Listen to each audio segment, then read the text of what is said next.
তো এটা এখন আমি বিল্লিকে দেব। এই যে এখানে মাছের গুঁড়া আছে, স্যার এই যে ডিমের কুসুম, তো এগুলো সুন্দর করে মেখে ওকে দিব। এখন আমার খাওয়া হয়ে গেছে। চল চল খাবি তো, চল আয়। এখানে দেখো বন্ধুরা বিস্কুট দিয়েছিলাম, ঠিক আছে, বিস্কুটগুলো খায়নি শয়তানটা। এখন এই যে ভাতটা দেব, কেড়ে বেগে দিলে খাওয়ার সুবিধা পায়, আর মাটিতে দিলে না নোংরা লেগে যায়।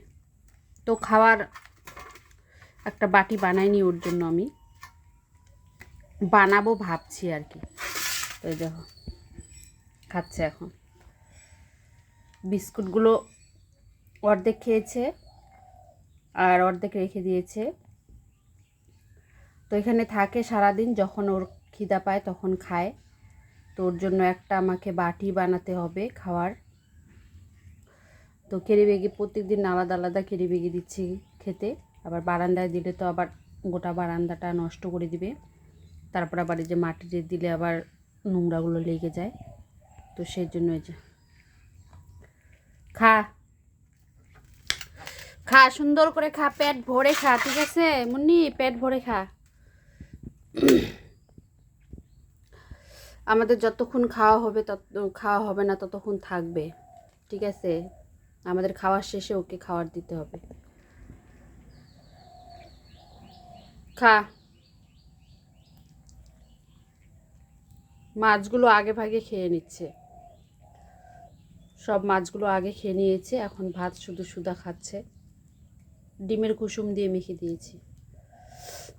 যেদিন যেরকম বন্ধুরা,